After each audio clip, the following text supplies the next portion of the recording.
Elías aparece en la Biblia de manera repentina, sin genealogía ni historia previa. Su primera mención está en 1 Reyes 17:1. Entonces Elías Tisbita, de los moradores de Galaad, dijo a Acab: «Vive Jehová, Dios de Israel, en cuya presencia estoy, que no habrá lluvia ni rocío en estos años, sino por mi palabra». Lo que sabemos es que era Elías el Tisbita, es decir, proveniente de Tisbe en Galaad, una región montañosa al oriente del río Jordán, en lo que hoy sería Jordania. La palabra Galaad significa montón de testigos o roca de testimonio. Era una tierra dura, árida, de pastores y hombres acostumbrados a la austeridad.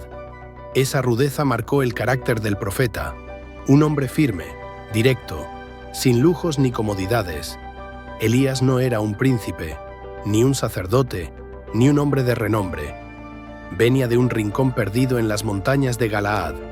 Su ropa era sencilla, sus pies polvorientos de tanto andar los caminos, pero su mirada ardía con el fuego de alguien que conocía a Dios de verdad. Aquí entra lo interesante.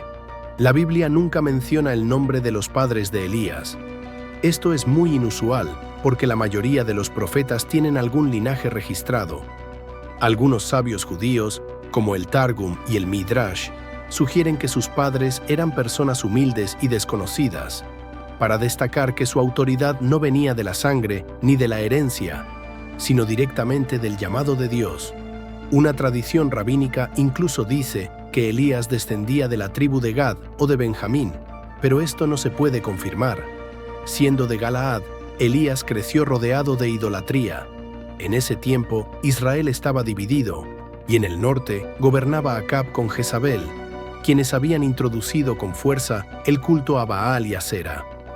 Pero Elías no dobló sus rodillas. Su fe nació en la fidelidad al Dios de Abraham, Isaac y Jacob, y se fortaleció en el aislamiento de las montañas. No fue un sacerdote del templo de Jerusalén. No fue un hijo de profetas instruido en Betel o Jericó. Su formación fue en soledad, en la presencia de Dios, escuchando su voz en lo oculto. Eso explica por qué podía decir con tanta autoridad: «Vive Jehová, Dios de Israel, en cuya presencia estoy». 1 Reyes 17:1. Para Elías, Dios no era una teoría ni una tradición heredada.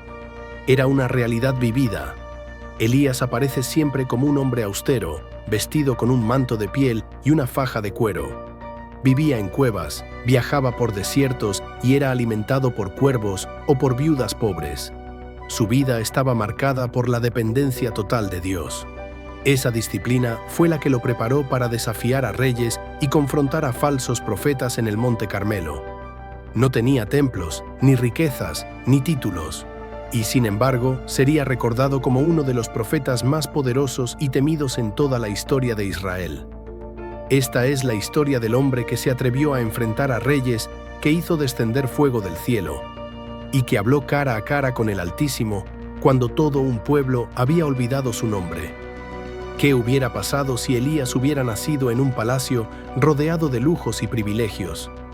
¿Habría tenido la misma fuerza para resistir la persecución de Jezabel? ¿Y si sus padres lo hubieran criado en la idolatría, en lugar de inculcarle la fe en el Dios de Israel? ¿Qué nos enseña que la Biblia guarde silencio sobre su familia? ¿Será que Dios quiso mostrarnos que no importa de dónde vengamos, sino quién dirige nuestra vida? Antes de continuar, recuerda suscribirte y dejar tu comentario en Finales que nunca fueron. Así ayudamos a que estas historias lleguen a más personas que, como tú, buscan la verdad detrás de los relatos bíblicos. Elías surge durante el reinado del rey Acab, 1 Reyes 16-17. Acab gobernaba el reino del norte, Israel, y estaba casado con Jezabel, princesa fenicia de Sidón. Jezabel fue reina de Israel en tiempos del rey Acab, siglo IX a.C. Su nombre en hebreo, Isabel, tiene varias interpretaciones, pero la más probable es no exaltada o incluso basura. Paradójicamente, ella se consideraba poderosa y superior, pero su nombre ya cargaba un trasfondo de desprecio. Jezabel era hija de Ed-Baal, rey de los Sidonios, Fenicia, actual Líbano. Ed-Baal había sido sacerdote de Astarte, Ashera, Astarté, una diosa cananea de la fertilidad y la guerra, y llegó al trono asesinando a su propio hermano, según el historiador Josefo. Esto significa que Jezabel creció en un ambiente de idolatría, manipulación y violencia, en una cultura donde Baal y Astarté eran las principales deidades. En otras palabras, su educación y su entorno fueron moldeados por un reino pagano, sanguinario y profundamente entregado a la idolatría.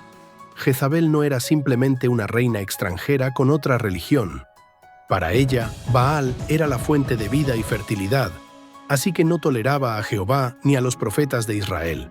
Su padre había llegado al poder asesinando. Ella aprendió la misma lógica.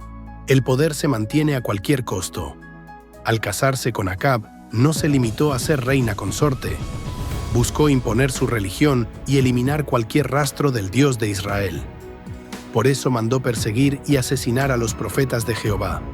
El matrimonio entre Jezabel y Acab no fue por amor, sino por política. En aquella época, las alianzas matrimoniales eran muy comunes entre reinos vecinos. Israel quería una alianza con Fenicia, Sidón, que era un centro comercial y marítimo muy poderoso. Así, Acab se casó con Jezabel como un pacto político. Israel ganaba fuerza económica y militar, pero al precio de abrirle las puertas a la idolatría. Acab fue un rey débil de carácter, fácilmente influenciado, y Jezabel se convirtió en la verdadera fuerza detrás del trono. Jezabel introdujo oficialmente el culto a Baal y a Asera, dioses paganos de la fertilidad y de la naturaleza. No era solo idolatría privada. Jezabel construyó templos, altares y promovió a cientos de sacerdotes paganos mientras mandaba perseguir y ejecutar a los profetas de Jehová. El pueblo de Israel, que debía ser luz para las naciones, ahora se inclinaba ante ídolos. La corrupción no solo era espiritual, también había injusticia social, abusos, asesinatos y un completo abandono del pacto con Dios.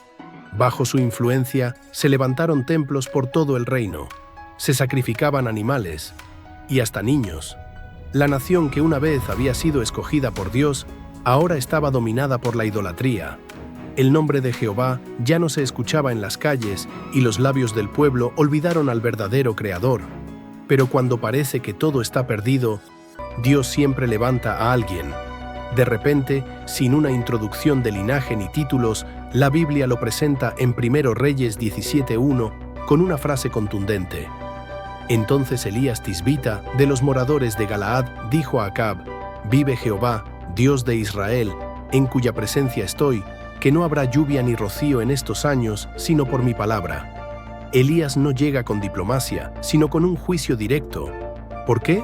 Porque Baal era considerado el dios de la lluvia y la fertilidad.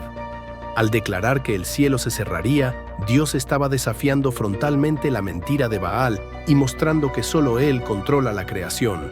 ¿Por qué en ese momento? Israel estaba en el punto más profundo de idolatría desde su fundación. Había un intento de borrar por completo la fe en Jehová. El pueblo necesitaba un profeta radical, dispuesto a confrontar reyes y a arriesgar la vida para restaurar la fe verdadera. Aquella sentencia no era solo el anuncio de una sequía, era un golpe directo contra Baal, el supuesto dios de la lluvia. Israel vería con sus propios ojos quién controlaba los cielos. Elías se marchó del palacio como había llegado, sin miedo, y fue entonces cuando Dios le habló. Le ordenó esconderse en el arroyo de Querit, al oriente del Jordán. Allí, aislado del mundo, aprendería lo que ningún rey, ningún templo y ningún ídolo podían enseñar: la dependencia total del Señor. Cada mañana, cuervos enviados por Dios le llevaban pan. Cada tarde le traían carne. Bebía del arroyo y vivía apartado del caos. Mientras el pueblo comenzaba a sufrir la sequía, Elías era sustentado en el silencio de Querit. Allí aprendía paciencia, obediencia y a confiar plenamente en el Dios que lo había enviado. Así comenzaba su historia, no con fama, ni con tronos, ni con popularidad, sino con valentía, soledad y fidelidad. Elías, el hombre sin rango, sin títulos y sin miedo, había declarado una guerra espiritual al sistema que estaba destruyendo a Israel. Un solo hombre, con la palabra de Dios en su boca, había detenido el cielo. Y esto apenas era el principio. En el arroyo de Querit, Elías aprendía a vivir de milagros. El agua fresca corría aún entre las piedras y cada día los cuervos aparecían puntuales como enviados con una misión secreta: pan en la mañana, carne en la tarde. Una rutina extraña, pero era la provisión de Dios. En aquel silencio no había compañía humana, ni noticias del reino, solo el murmullo del viento entre los arbustos secos, y la certeza de que estaba exactamente donde el Señor lo quería. Mientras el profeta se fortalecía en lo oculto, el juicio caía sobre Israel. La lluvia desapareció, los cielos quedaron cerrados y el polvo comenzó a cubrirlo todo. Primero vino la sequedad, luego el hambre. Los campos se volvían estériles, los rebaños caían junto a los ríos secos. Baal, el supuesto dios de la fertilidad, permanecía en silencio. Los sacerdotes paganos gritaban, ofrecían sacrificios sangrientos, pero ni una gota caía del cielo. Acab empezó a temer que la palabra de Elías era verdadera. Jezabel, furiosa, encendió una persecución implacable. Los profetas del Señor eran asesinados sin compasión. Otros se escondieron o huyeron a las cuevas. Pero mientras tanto, lejos del palacio, Elías vivía en paz. No la paz cómoda de los que lo tienen todo, sino la paz de quien sabe que camina dentro de la voluntad de Dios. Pero incluso el arroyo de Querit comenzó a cambiar. Cada día el nivel bajaba un poco más. El murmullo se apagaba hasta que un día no quedó ni humedad en las piedras. El lugar de refugio se había convertido en lugar de prueba. Elías entendió una verdad dolorosa. La obediencia no siempre significa seguridad inmediata, pero sí significa permanecer en las manos de Dios. Y entonces, en medio de la espera, el Señor volvió a hablar. Levántate, vete a Sarepta de Sidón y quédate allí. He ordenado a una viuda que te sustente. La instrucción era desconcertante. Sarepta no estaba en Israel, sino en Fenicia, la misma tierra de Jezabel, la tierra de la idolatría. Pero Elías no dudó. Se levantó y caminó, con los pies hundidos en el polvo, bajo el sol abrasador, con sed en los labios, pero con propósito en el corazón. Porque cuando Dios guía, la ruta siempre tiene un destino oculto. Al llegar a las afueras de Sarepta, encontró a una mujer recogiendo leña. Sus manos estaban agrietadas por el hambre, su rostro cansado por la desesperanza. No parecía la persona indicada para sostener a un profeta, pero era ella a quien Dios había elegido. El silencio fue absoluto. El pueblo de Israel no respondió. Sus corazones estaban divididos, atrapados entre la adoración al Dios verdadero y el miedo al sistema de Baal. Nadie se atrevió a levantar la voz. Elías respiró hondo. No buscaba la aprobación de multitudes ni el favor de reyes. Él estaba allí para un duelo divino. Levantó la voz y propuso un reto imposible de ignorar. Dadnos 2 bueyes. Que los profetas de Baal escojan uno, lo corten en pedazos y lo pongan sobre la leña, pero que no le pongan fuego. Yo prepararé el otro, lo pondré sobre la leña, y tampoco pondré fuego. Invocad vosotros el nombre de vuestros dioses, y yo invocaré el nombre del Señor, y el Dios que responda con fuego, ese sea Dios. El pueblo asintió con expectación. La propuesta era justa, y la montaña entera se convirtió en escenario de un juicio divino. Los profetas de Baal fueron los primeros. Tomaron su buey, lo prepararon sobre el altar y comenzaron a invocar el nombre de Baal desde la mañana. Sus gritos llenaban el monte, pero no había voz, ni respuesta, ni fuego, solo eco. Al mediodía, Elías, con una calma que contrastaba con la desesperación de sus adversarios, se burló. Gritad en voz alta, porque Dios quizás está meditando, o está ocupado, o tal vez duerme, y hay que despertarlo. Los sacerdotes se exaltaron más, danzaban alrededor del altar, se cortaban con cuchillos hasta que la sangre corría por sus cuerpos. Pasó el día entero y nada ocurrió. El altar quedó en silencio. Baal permaneció mudo. Entonces Elías llamó al pueblo cerca de él. Con manos firmes reparó el altar del Señor que había sido destruido. Tomó 12 piedras, una por cada tribu de Israel, y reconstruyó lo que el pecado había derribado. Preparó el sacrificio, puso la leña y el buey sobre el altar. Luego hizo algo inesperado. Ordenó llenar 4 cántaros de agua y derramarlos sobre el sacrificio. Lo repitió 3 veces hasta que el altar quedó empapado, y el agua corría alrededor en una zanja. Elías levantó su rostro al cielo y oró, y cayó fuego del cielo. Señor, Dios de Abraham, de Isaac y de Israel, sea hoy manifiesto que tú eres Dios en Israel, y que yo soy tu siervo. Responde, oh Señor, para que este pueblo sepa que tú eres el verdadero Dios, y que has hecho volver su corazón. El fuego descendió como un relámpago ardiente, consumió el sacrificio, la leña, las piedras, el agua y hasta el polvo del altar. La montaña entera se estremeció, el pueblo cayó rostro en tierra y todos gritaron al unísono.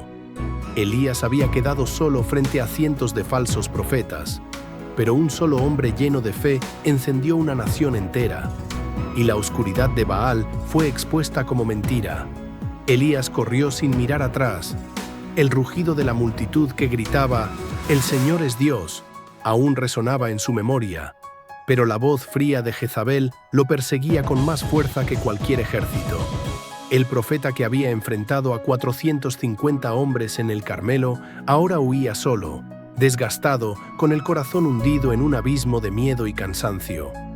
Llegó a Beerseba, en Judá, y dejó allí a su criado. Pero él mismo siguió un día entero por el desierto. Sus pies levantaban polvo en medio de la aridez, su espíritu ya no encontraba aliento. Finalmente se sentó bajo un enebro, un arbusto raquítico en medio de la nada. Allí derramó lo que le quedaba de fuerzas y de fe. Con voz apagada, Elías oró una súplica desconsolada. El profeta del fuego se confesaba quebrado. El hombre del Carmelo, que había visto descender la gloria de Dios, ahora pedía morir.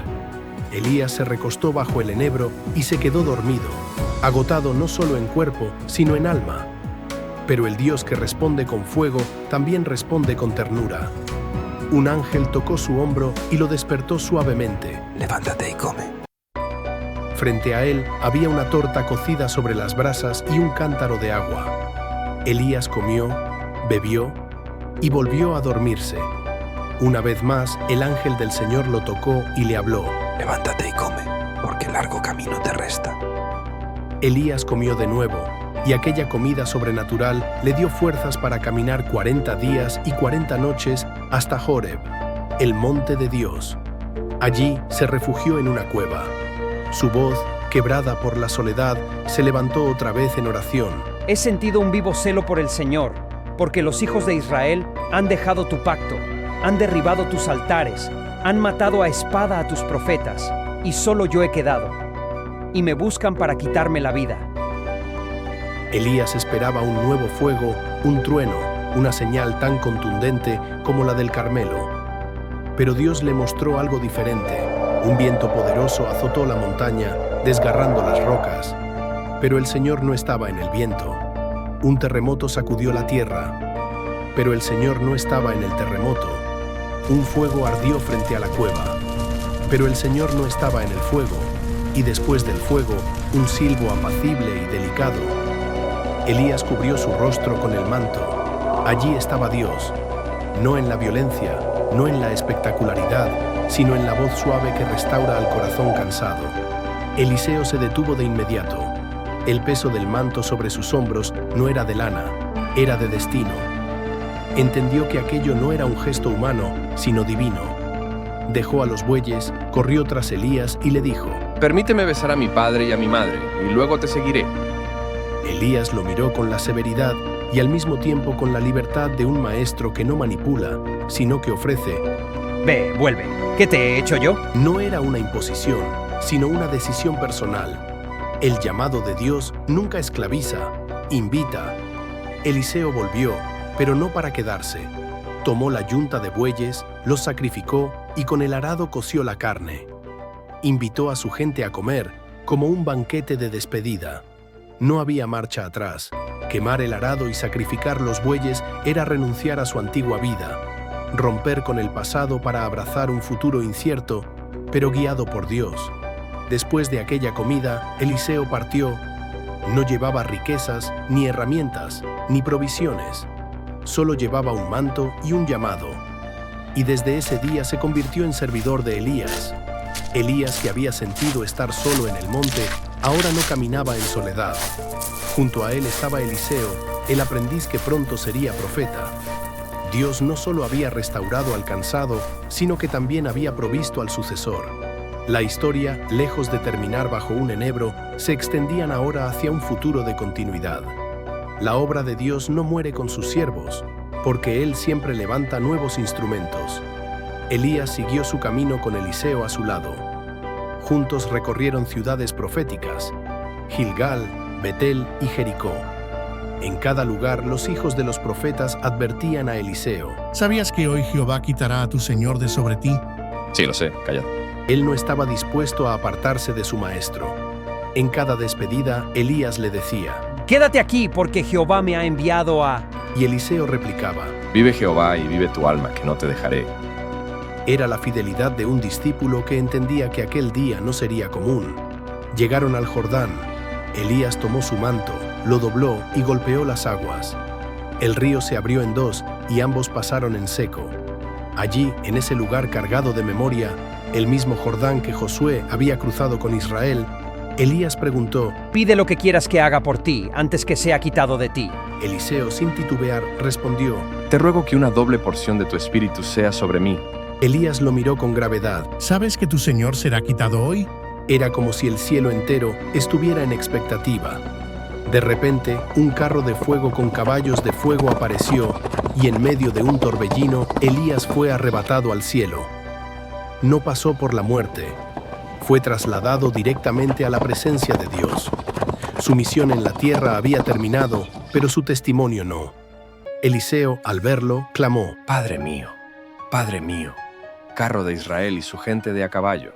Reconociendo que Elías era más poderoso que cualquier ejército, porque cargaba con la presencia del Dios vivo. ¿Por qué Elías fue arrebatado? Primero, premio a su fidelidad, no se rindió ante Jezabel, ni ante el pueblo que dudaba.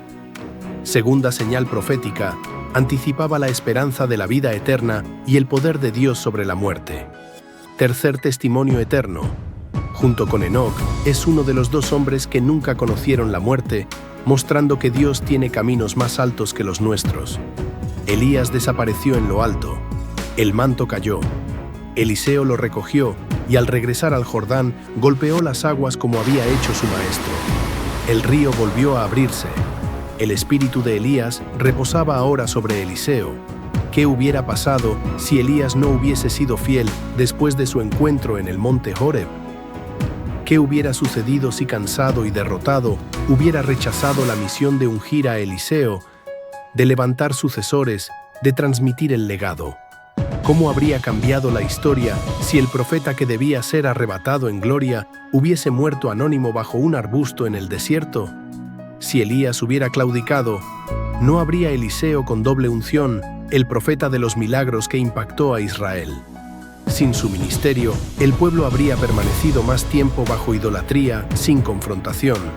No tendríamos el testimonio del arrebatamiento de Elías, una señal poderosa de que Dios se lleva en gloria a los que le son fieles. Esta imagen es la que muchos asocian con la esperanza futura del arrebatamiento de la Iglesia. La historia de fe quedaría incompleta. En lugar de mostrarnos que Dios restaura a los cansados y multiplica su legado, habríamos heredado un mensaje de derrota, que el desánimo tiene la última palabra. En otras palabras, si Elías no hubiese respondido al susurro de Dios, quizás hoy no tendríamos la misma esperanza de que Él transforma nuestras debilidades en finales gloriosos.